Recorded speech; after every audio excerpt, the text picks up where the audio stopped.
Moi, j'aimerais commencer par ce que M. Kalima a dit. S'il vous plaît, M. Martin Fayolo, nous avons vu qu'il y a beaucoup de gens qui ont levé les candidats qui ont levé les doigts.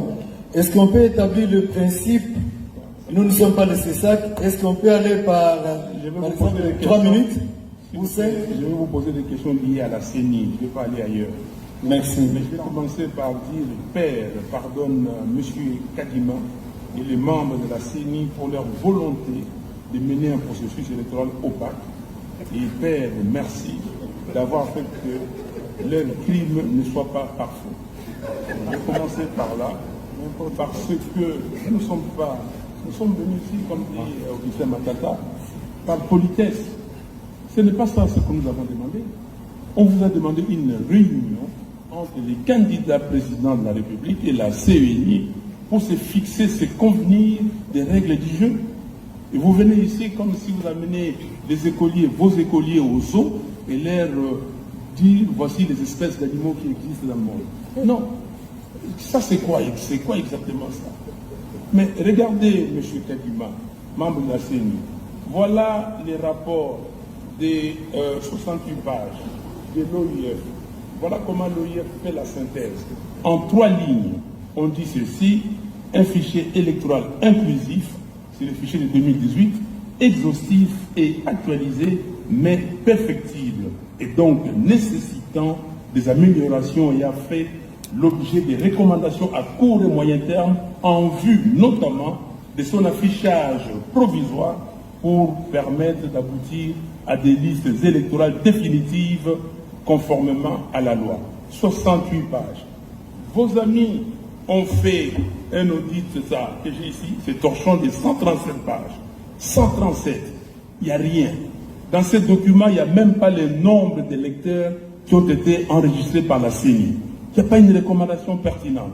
La recommandation qu'ils ont donnée, veillez donner aux candidats, aux candidats présents à la République une liste expurgée pour, monter la confiance. Et vous ne l'avez pas fait. Vous ne l'avez pas fait. Le 30 juin, vous nous avez dit que vos auditeurs ont demandé de donner des listes. Je vous avais dit que c'était une exigence légale. Allez consulter les articles 6 et 8 de la loi électorale. Donc, nous sommes là, nous sommes venus ici, et vous nous présentez cela.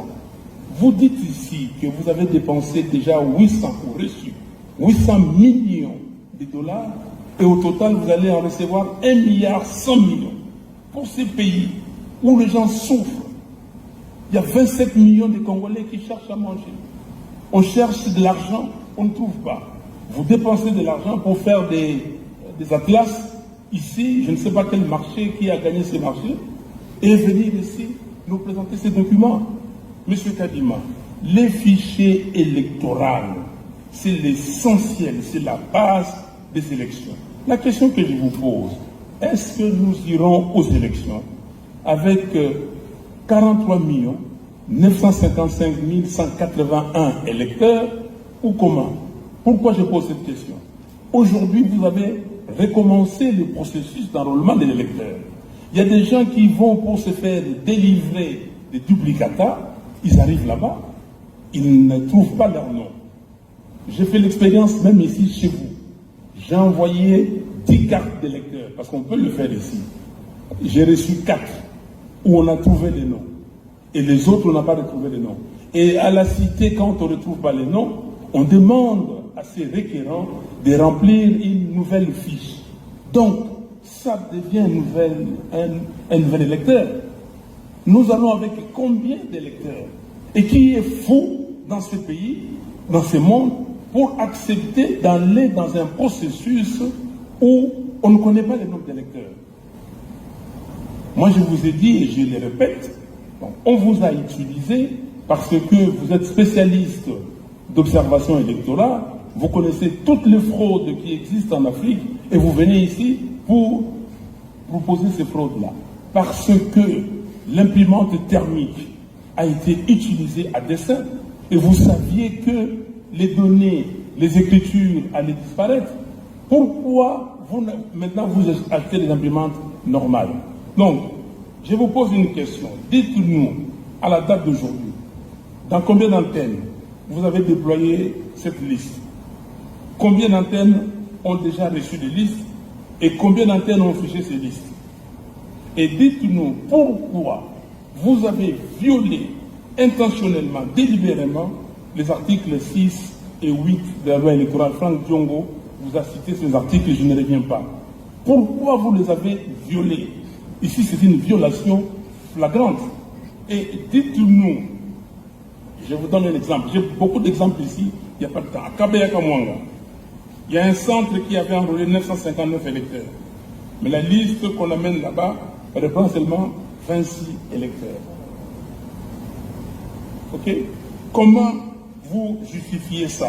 Je peux vous donner d'autres cas. Et vous venez de le dire que nous avons organisé l'enrôlement pour ne pas exclure les électeurs. Si l'épopée des cartes nous montre que c'était fait intentionnellement, et maintenant dites-nous, dans combien de temps vos requérants ou les requérants, ceux qui veulent des duplicata, vont avoir leurs duplicata? 1. 2. Quand est-ce que maintenant vous allez publier la liste définitive? Votre présentateur tout à l'heure a dit ce qui nous intéresse, c'est qu'un jour avant, on publie. Non, ce qui nous intéresse, c'est le respect scrupuleux de la loi. Déjà, vous avez violé la loi portant identification et enrôlement des électeurs dans son article 39. Parce que l'article 39 disait que vous devriez publier des listes provisoires après enrôlement d'électeurs. Vous ne l'avez pas fait. Donc, nous sommes ici. On est traînés comme ça, comme des moutons de panier, et nous devons aller n'importe où. Donc, ce que nous voulons, M. Kadima, vous ne pouvez pas vous tirer en bon compte comme ça avec l'argent de l'État. Vous ne pouvez pas. 1,1 milliard, c'est énorme. Nous voulons, ici, ces listes-là doivent être auditées. Nous voulons que vous nous présentiez, s'il vous plaît, les fichiers électoraux. Le fichier ne peut pas être corrompu. C'est l'élément essentiel du vote. On va aller voter comment? Donc, beaucoup de gens ici vont dans les centres, ils ne trouvent pas leur nom. Et quand est-ce que maintenant, dans moins de 40 jours, nous allons avoir ces listes? Donc, j'ai dit, s'il vous plaît, vous-même, vous l'avez dit, ce n'était pas pour exclure les électeurs, mais vous avez exclu les électeurs. Ici à Kinshasa, vous avez des écoles, même adresse, mais les noms différents. Vous avez des fois adresses, écoles différentes.